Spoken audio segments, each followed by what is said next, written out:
Bagal naman itong helper ko. Puro kain. Kain lang yung helper ko. Ha? Meron kami mga pickleball.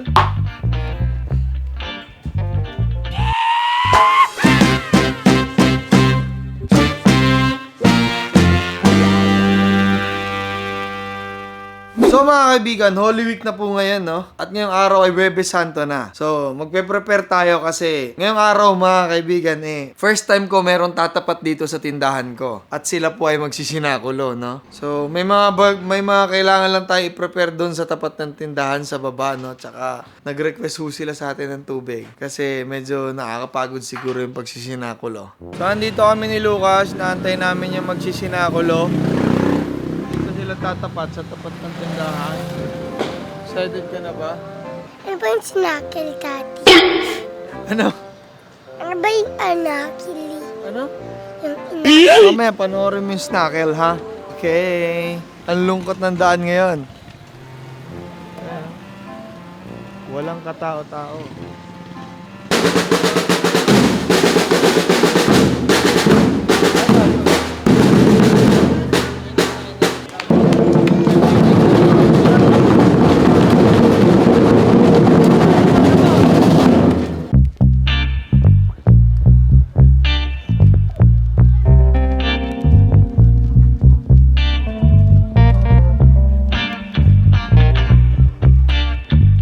Pre, pwede pala natin gawin yun, no? Tayo na to ni RJ, no?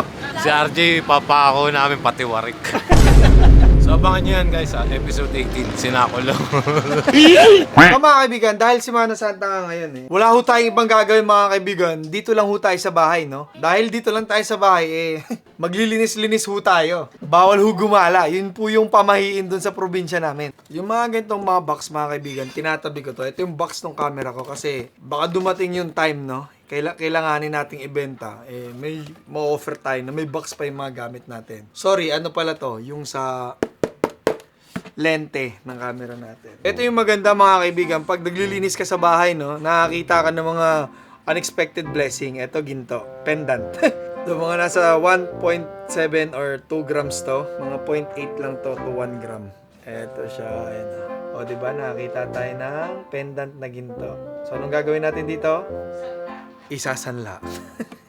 So, kanina mga kaibigan, nakita nyo naman, meron hong tumapat dun sa atin, no? May nagsinakulo, no? So, nag-perform sila dun ng play.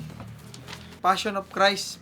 So, yun ay kakilala natin, si Jem Jem, at yung brad natin na si Ace. Ang hirap din talaga itapon ng mga gamit, ng mga bagay-bagay, no? Yung, alam mong hindi na magagamit, pero parang, parang may halaga pa rin, no? Kahit wala naman ng halaga. So, nakita ko lang mga kaibigan, ito pala yung sample layout ng product namin na Bell Secret Cosmetics. So, medyo nakakalungkot kasi hindi naman to pero isa to sa pangarap ko na negosyo, magkaroon ng skincare business. Ayan. So, ito siya, Bell Secret. Meron kami mga product doon sa kabila na hindi namin nabenta. Siguro mga worth 80 to 100,000 yan. So, na-expired na lang siya talaga. Well, siguro, sa tamang panahon, lalabas natin to or baka mabalik natin to. Pero for now, dito muna siya. So, ito talaga may halaga sa akin to. Ayun! Puta. Ito yung papel na motor. Itatabi na natin to. Kailangan na, kasi ito yung original copy. Yun lang yung meron tayo ngayon, kaya kailangan ingatan natin, no? Yung motor natin. So, what's this? Ito pala yung kay Ronda. Ito yung papel ni Ronda. Ganito ka laki yung papel ni Ronda. Ayan. Nandito sa kanya yung niya, bloodline niya. Ayan, no? Ayan. Laki, no? Si Ronda, American Bully, registered owner, John Kenneth Garcia. So, birth date ni Ronda is 11/20/2024. So, nag 1 year old siya noong November 20, 2025. Magto 2 years old na si Ronda. So, ito naman dito, kailangan din natin ayusin yan, i-organize natin para ma-maximize yung space, no? Malagyan natin ng mga tamang gamit na pwedeng ilagay dyan. Yan. What's this? Ano ba to? Oh, may chocolate pa dito. So, meron tayo ditong Dyson na blower, no? Bigay ito ni Ai.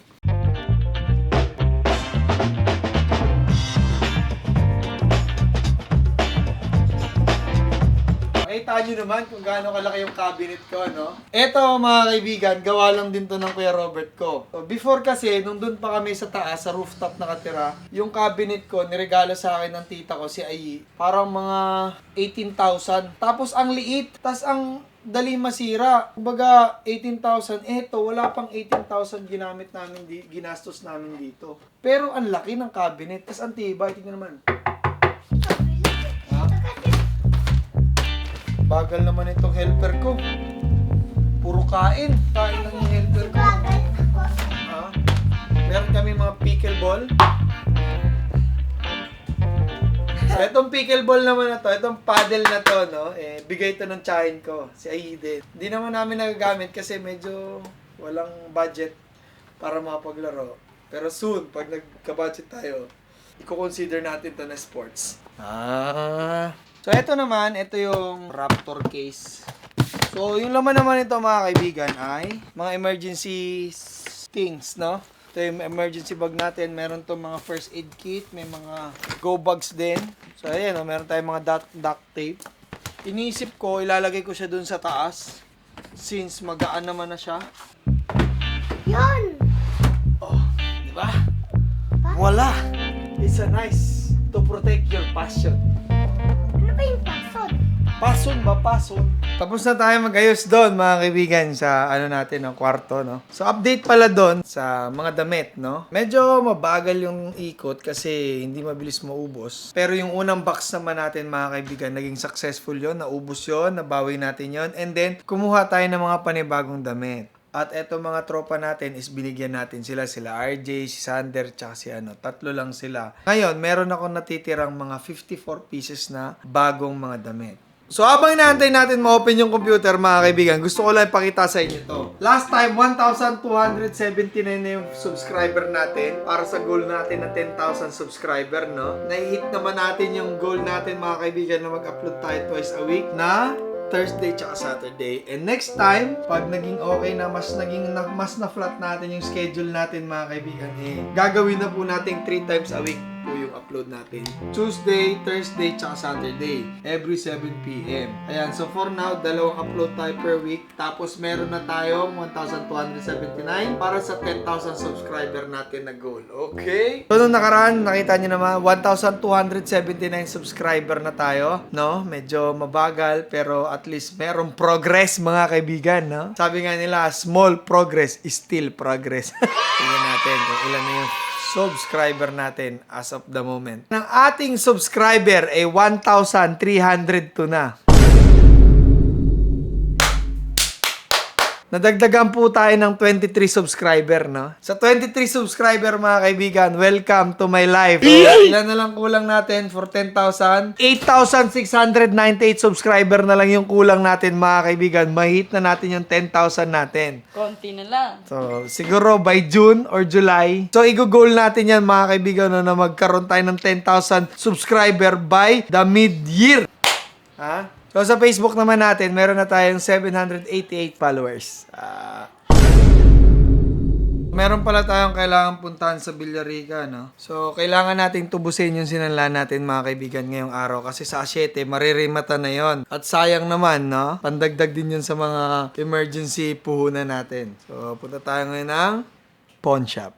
So, mga kaibigan, ito yung tinubos natin dun sa pawn shop. Ayan. Yung mga maliliit na mga gintong yan. So, eto mga kaibigan, sinasanlaan natin to, no? From time to time, tinutubos din natin para meron tayong pang emergency na mga kapital, no? Kaya eto, ngayon, tinubos natin, ha? So, yun lang po mga kaibigan. Naging productive naman po yung araw natin kahit nandito lang po tayo sa bahay at kahit sarado po yung tindahan natin. So, hanggang dito na lang itong video na to. Sa mga nagbakasyon, ingat po kayo. So, ano pa nga ba? See you sa next vlog.